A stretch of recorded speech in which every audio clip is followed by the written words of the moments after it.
we have decided to homeschool. I've been building up to this moment and I finally want to share with you guys what curriculum we're using, our weekly, our daily schedule, and honestly, how we came to the decision to actually homeschool. So I guess that I'll start with the decision first. Honestly, I think the most important thing to remember is that each family is trying to decide what to do with their kiddos and they are doing what is best for their own family. And the best thing that you can do as a family member or friend is to be a light in their life and support them in whatever decision they decide to make, because each family is different and there is not a one size fits all. Now, while I'm going to share everything that is working for us, that does not mean it has to work for you. But I have gotten a lot of questions and I love talking about it. So without further ado, let's get into it. First, I will start with our schedule. I'll put on the screen a little breakdown of how exactly that works. We have 2 kiddos, one that is 5 and one that is 3. My 3-year-old, we are just fly by the seat of our pants. We are not sticking to anything strict.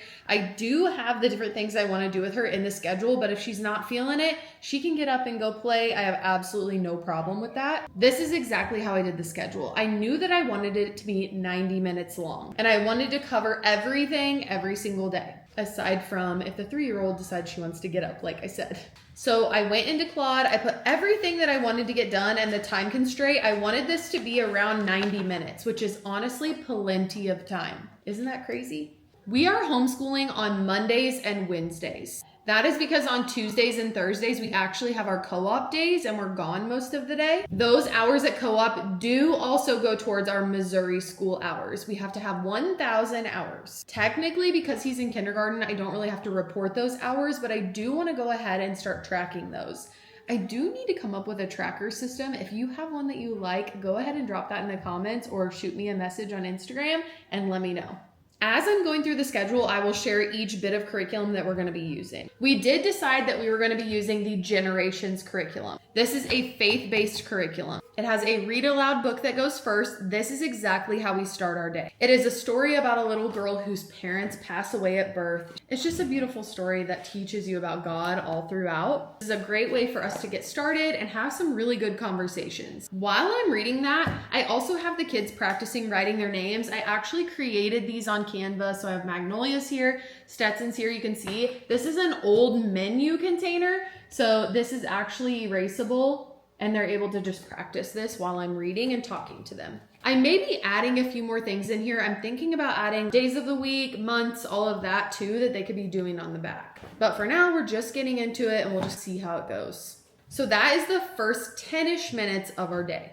Now I move into 2 blocks. I have block A and block B. This is split. For 20 minutes, I'm giving one child attention while the other one is doing an independent activity. And then we switch and I give the other child 20 minutes while the other is doing an independent activity. The way that we are doing this is I am actually doing, let me find my iPad. I actually do reading.com with my 5-year-old. This is a full online reading program that I sit with him and I instruct him through, which I love. I wanted to be a part of his learning to read journey, and this is perfect. So each day he can go through a lesson, book, games, or video. Obviously, when I'm sitting with him, I want him to be doing a lesson. Where he's at in his reading journey, he has the alphabet song, a letter review. He learns a new letter, a sound story. We move to letter writing, a quick check, word reading, and then he reads a book.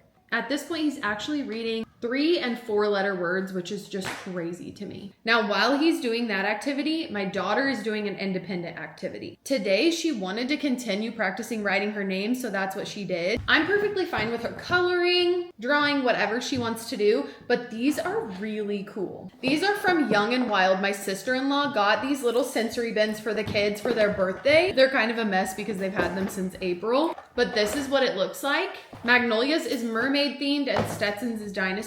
It comes with 3 different Play-Dohs and they're scented and smell so good, as well as tons of manipulatives and just supplies for them to do tons of different things with them. So this is something that is really great for her to play with while I'm working with him. It's something she can do independently. Hey, you're fine. Like I said, he has the dinosaur one. Once that 20-minute block is over, then we switch roles and he does something on his own while I work with her.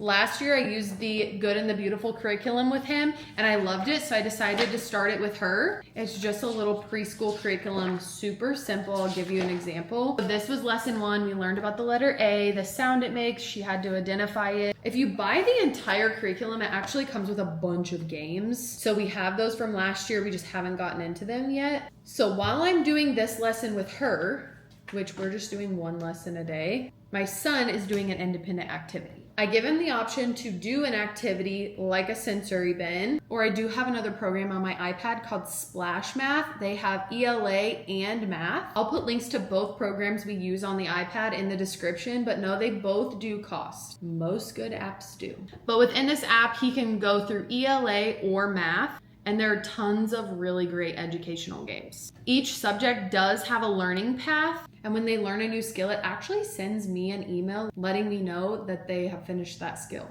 It really is pretty cool.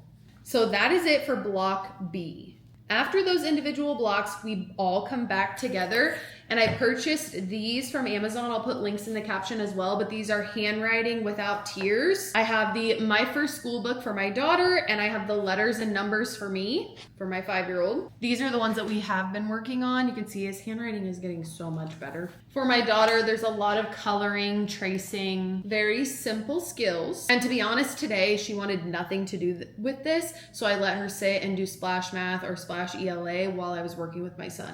Because again, she's 3 years old. So for about 15 minutes, we do these handwriting activities, and then we move in to my core lessons with my son. At this point, my daughter is usually done and wants to go off and play, which is perfectly fine. This is supposed to be a 20 to 25 minute block, but honestly, I just do as much as we can. We have been doing about 2 lessons a day. I let him pick whether he wants to do the math or ELA first. Math is his favorite, so that's what we usually do first. This is the Generations Math. Like I said, it is a faith-based curriculum. So for example, on the very first day, we were learning the numbers 0, 1, 2, and 3. And the way that they described it was that in the beginning, there were 0 things. There was 1 God, 2, Adam and Eve, and then 3 was when Adam and Eve had Cain. So this is what it looks like. We also start with a prayer in the beginning. Although in my state, I don't have to fully follow the state standards, I have found that this matches up pretty well with it. And anything we need to supplement, I can do that as well. I was also a teacher for 5 years, and I'm certified birth through 3rd grade. So I do know what I'm doing. Well, at least I think I do. And then when it comes to the ELA, it is My First Letters and Sounds. Same thing, faith-based curriculum. There is a lot of handwriting that goes into. Within this curriculum, they're going to be introduced to the alphabet, consonant and short vowel sounds. First 110 2 and 3 letter words, so CVC words. Their first 3 to 5 word sentences, simple biblical truths, Bible verses, and an introduction to basic writing and tracing skills. Along with reading.com has been great. Honestly, this is more of a review for my son, which he needs. It's kindergarten. I don't want to push too far at this point, but he has started reading 3 and 4 letter words. So that is pretty exciting. Now, once we're done with that, we do a 5 to 10 minute, honestly, sometimes it's literally like 3 minutes, little cleanup. We talk about what we learned for the day. And then we also do that every night at dinner. I think the number one thing that I've really had to wrap my mind around is that homeschool is not public school. You do not have to replicate it. While that may work for some families, which is great, I don't think that that works for everybody. I am honestly not dead set on any of this. This is my very first year. And so if you have any ideas or any curriculum that you absolutely love, apps that you absolutely love, please drop them in the comments because I am open to looking at anything. With landing in here, I just want to talk a little bit about how we decided to homeschool. I say we because it was a decision that my husband and I made together. Honestly, it was his idea at first.